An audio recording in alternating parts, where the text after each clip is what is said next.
안녕하십니까. 2년차 박승원입니다. 2022학년도 2학기 수요 세미나 첫 발표를 시작하겠습니다. 제가 발표할 부분은 머리와 얼굴의 성장 교과서 제1장 머리와 얼굴을 지지하는 조직의 생물학적 고찰 제2장 골격 성장의 원칙입니다. 먼저 제1장에서는 머리의 기본 골격이 되는 뼈와 연골의 생화학적 특성 및 두 조직 간의 차이점에 대해서 다루고 두 조직의 바탕질 합성 및 석회화에 대한 각 세포의 역할을 논하고 얼굴 성장의 관점에서 인트라멤브라너스 오시피케이션, 엔도콘트랄 오시피케이션에 의한 뼈 발성 과정을 다루겠습니다. 머리와 얼굴을 지지하는 주된 조직은 골격을 형성하는 뼈입니다. 이에 반해 연골은 출생 전에 머리뼈에서 많이 관찰되며 출생 전의 시기에 국한하여 뇌와 위턱 및 아래턱을 지지합니다. 대부분의 연골은 출생 시 퇴화하거나 뼈로 전환되며 저희가 관심 있게 보는 두 개조의 연골은 출생 후에도 잔존하여 후에 머리 성장에 기여하게 됩니다.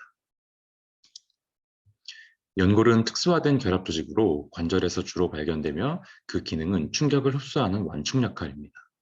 기전은 친수성의 바탕질이 수분에 의해 팽창되어 있다가 압력을 받으면 수분이 빠져나가는 확산에 의한 것입니다. 따라서 교합합과 같은 강한 하중하에서도 혈류 차단과 같은 문제가 일어나지 않습니다. 또한 연골은 표면 첨가에 의한 성장뿐만 아니라 내적 성장이 가능하여 연골의 중심부에서 표면으로 성장하는 것을 가능하게 합니다. 인체 내의 모든 장골의 성장 중심은 성장판이라고 불리는 연골로서 이 부분은 하중하에서도 성장이 가능합니다. 인체의 골격계를 구성하는 뼈 조직은 다양한 형태로 진화되어 최소의 무게 강도 비율에 의한 강한 지지력을 제공합니다. 머리덮개 뼈의 구조를 생각해보면 바깥쪽에는 치밀한 뼈와 그 사이에 해면뼈를 볼 수 있고 이는 뼈가 매우 단단한 조직임에도 불구하고 특정 세포에 매우 수능적이며 성장기 동안 상당한 형태 변화를 거치는 것을 지지합니다. 뼈와 연골은 분자 수준에서부터 다릅니다. 두 조직의 바탕질은 모두 콜라겐과 프로테오글리칸으로 구성되지만 분자 수준의 차이가 두 조직의 형태와 기능을 근본적으로 다르게 합니다. 다시 말해 뼈는 연골이 단순히 석회화된 것이 아니라 연골이 뼈로 바뀌려면 세포, 광물 성분뿐 아니라 바탕질 또한 완전히 바뀌어야 한다는 것을 의미합니다. 연골과 뼈의 주요 유기물질은 악효섬유, 즉 콜라겐입니다. 밝혀진 11개의 콜라겐 중 타입 1과 타입 2가 각각 뼈와 연골을 형성하는 것으로 알려져 있습니다. 콜라겐 파이버의 구성 성분을 조직학적으로 살펴보면 아미노산으로 구성된 폴리펩타이드 3가닥이 꼬인 트리플 헬릭스를 기본 단위로 하며 이때 각 폴리펩타이드를 알파 체인이라고 합니다. 각 체인은 아미노산의 배열 순서에 따라 결정되며 이것이 앞서 말씀드린 11종류의 콜라겐 타입을 결정하게 됩니다. 타입 1 콜라겐 파이버는 뼈와 상아지를 구성하는 대부분의 결합 조직에서 많이 발견됩니다. 타입 2 콜라겐 파이버는 유리연골을 구성하는 성분으로 알파 체인의 성분이 타입 1과 유사하나 당분이 많으며 수산화가 훨씬 많이 되어 보다 부피가 크고 친수성을 띠게 됩니다. 연골성 악효질은 서로 떨어지지 않도록 잡아주는 역할을 하고 당분 성분인 프로테오글리칸은 섬유소 사이에 위치하여 충격을 흡수하는 역할을 합니다. 프로테오글리칸의 구조는 우측 그림과 같습니다. 글리코사미노글리칸이라는 유기물질이 단백질의 공유결합하여 당단백 복합체를 구성하는 구조입니다. 글리코스아미노글리칸은 음전하를 이탄당이 반복 배열되어 수많은 음이온을 형성하고 이는 프로테오글리칸이 물 분자를 끌어들일 수 있게 합니다.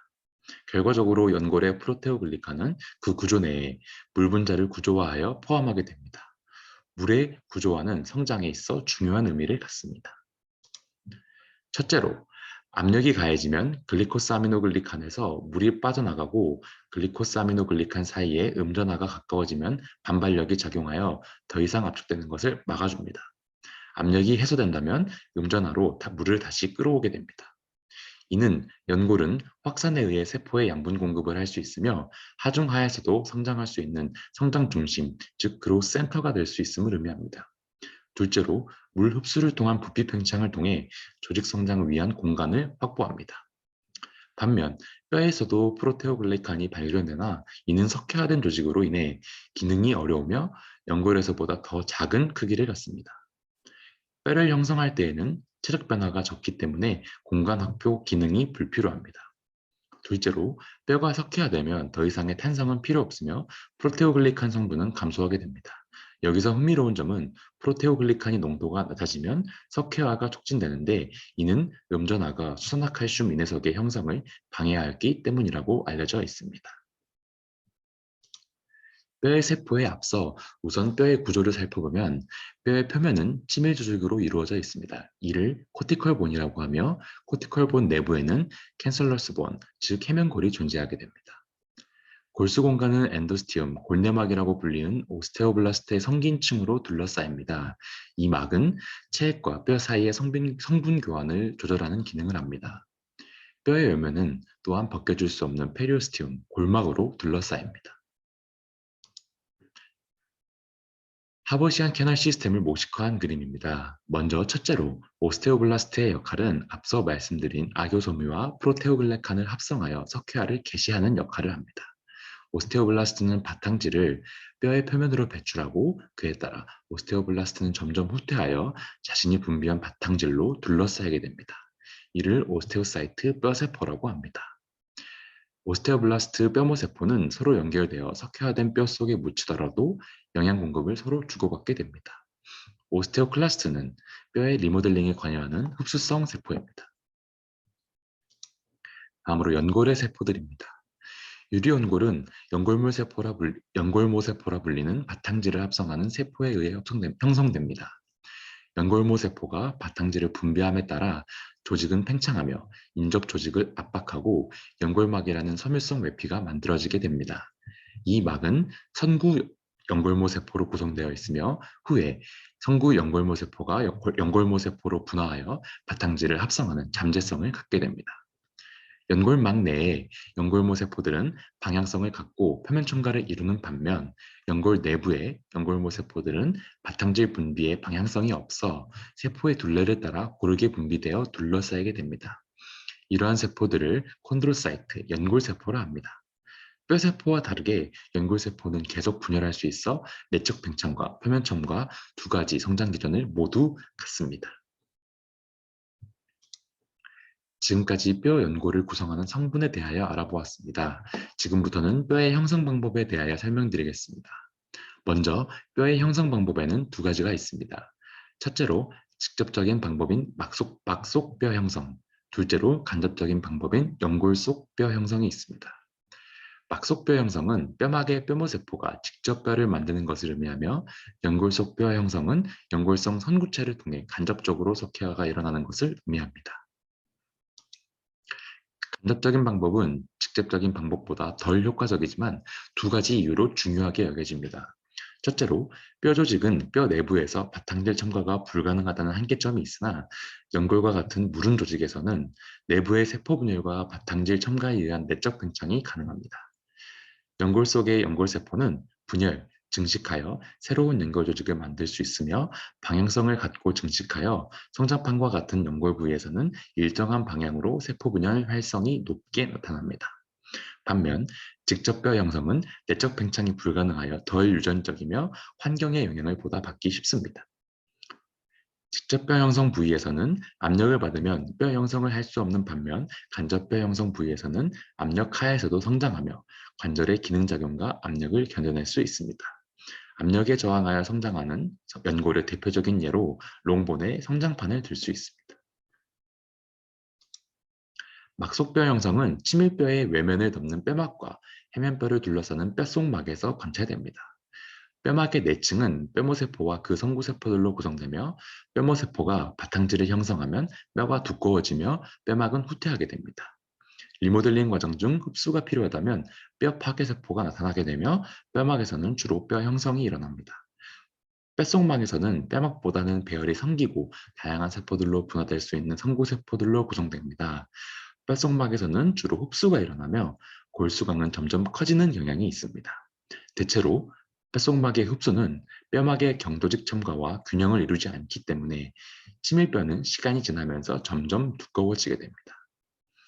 해면뼈는 골수광 내의 트라베큘라의 흡수와 첨가에 의해 형성되며, 뼛속막에 의해 흡수되어 골수광의 크기는 점점 증가하게 됩니다. 봉합은 두 개의 뼈가 섬유 조직에 의해 연결되는 부위이며 관절과 같은 능동적이며 활동적인 움직임은 불가능합니다. 봉합의 연결은 단단하나 활발한 수능성 성장이 관찰되는 부위로 결합 조직과 섬유무 세포 등 다양한 세포들로 구성됩니다. 봉합은 세 가지 영역으로 나뉘는데 뼈에 인접한 두 부위와 증식성의 중간 부위입니다. 양쪽의 뼈가 멀어지게 되면 가운데 증식 부위의 증식으로 사이가 채워지게 됩니다. 연골 전환성 뼈 형성에 대해서 보겠습니다.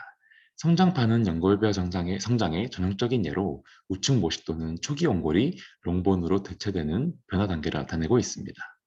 초기 연골에 혈관이 침투하여 연골이 뼈 조직으로 대체되기 시작하며 이때 1차 골화 중심이 나타납니다. 후에 뼈 끝에서도 혈관이 유입되며 뼈 조직으로 대체되며 이를 2차 골화 중심이라고 합니다.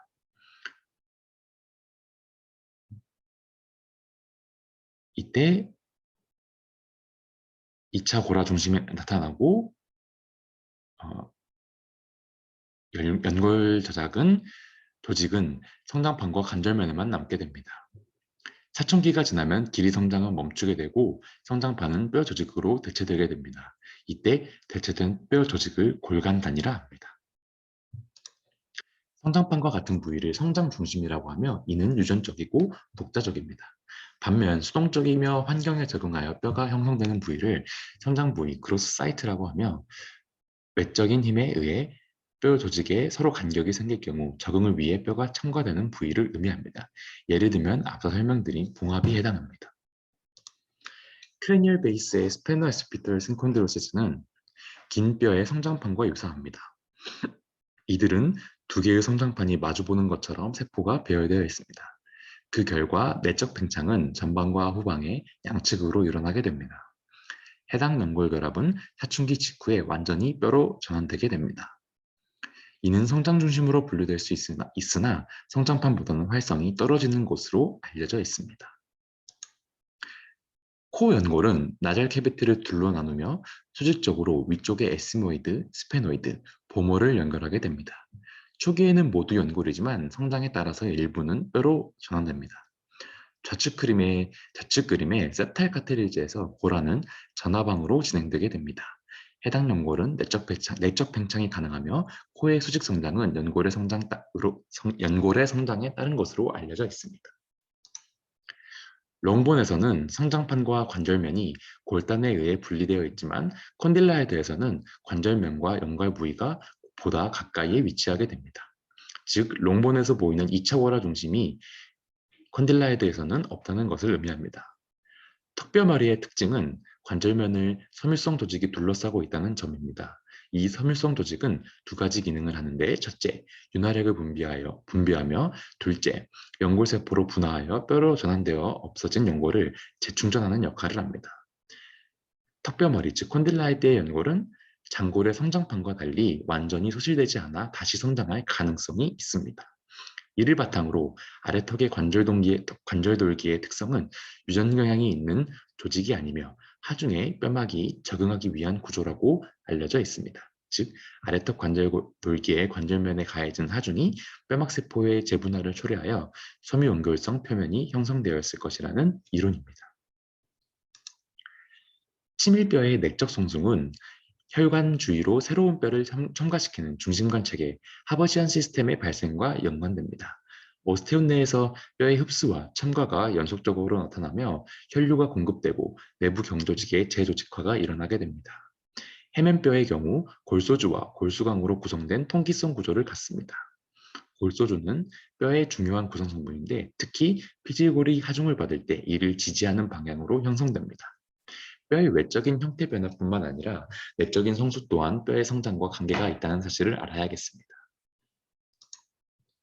머리뼈에서 연골뼈 형성이 일어나는 부위에는 연골머리뼈가 있습니다.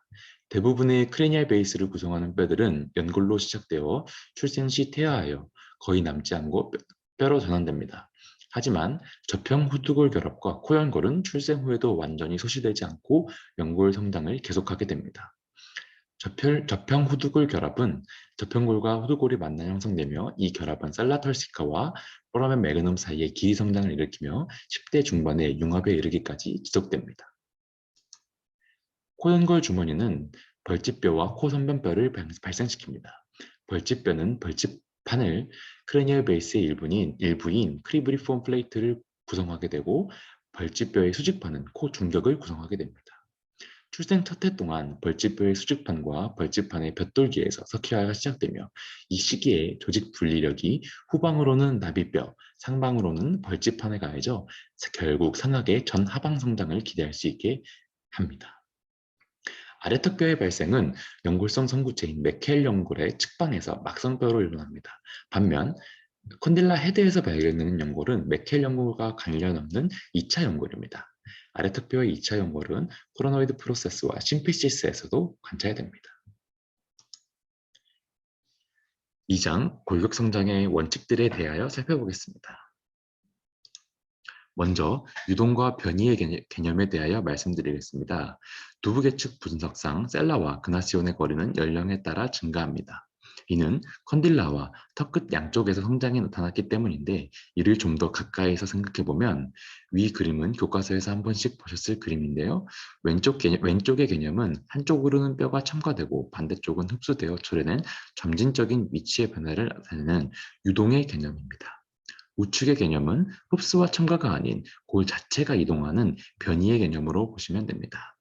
그나시온이 머리뼈 바닥에서 멀어지는 기전은 턱 끝의 뼈 첨가, 즉 유동, 드리프트와 턱뼈머리의 성장, 즉 변이, 디스플레이스먼트가 복합된 것으로 해석할 수 있습니다. 후방 성장 전방 변이의 개념에 대하여 말씀드리겠습니다. 위 그림을 살펴보면 수영장의 한쪽 벽에서 중앙으로 나아가는 경우를 생각해 봤을 때 벽을 밀고 나간 다리는 후방 성장이라고 볼 수 있으며 상대적으로 벽에서 멀어진 머리는 전방 변이되었다고 할 수 있습니다.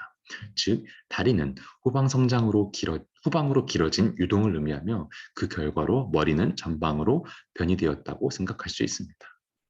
아래턱뼈의 주된 성장 부위는 레이모스와 컨다일로 해당 부위에서 드리프트가 아래턱뼈가 전방으로 결과적으로 변이된다고 생각할 수 있겠습니다.